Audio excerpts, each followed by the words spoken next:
Welcome back to our channel. In today's video, we are going to explore on how to install WordPress in Godaddy. Let's begin. Now log into your account using your credentials, and once you have done that, hover down to the upper right corner where it says My Products under Account. So you have, it depends on the interface that you have, but on my case, I have under account My Products, account settings, renewals, and billing. So all you gotta do is click on My Products and you will be directed into this page wherein you have the access to all products and services. You have domains, websites plus marketing, and additional products. Now, obviously you can see I don't have any domains yet, because if you have, it'll be a lot easier for people or customers to find your website by attaching a domain here. Now, in this case, if you don't have that, it's okay. But if you have a web hosting option down below, all right, click on the right corner here where it says Manage.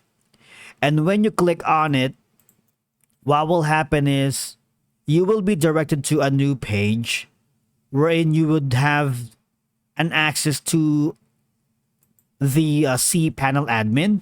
Okay, so cPanel admin is where you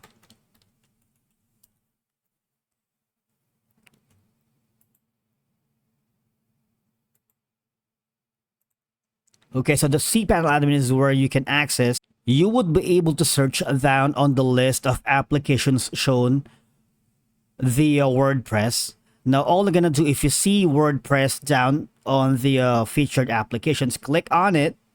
Now, once you have successfully added WordPress or installed WordPress here in Godaddy in the featured applications, now you need to go to your WordPress dashboard to see if it has been successfully installed. Now, here on your WordPress dashboard, click on the appearance under plugins. And once you have checked the most recent installed applications, you would be able to see you have linked Godaddy here, okay? So that's it for today's video. Thank you so much for watching. We will see you in the next one.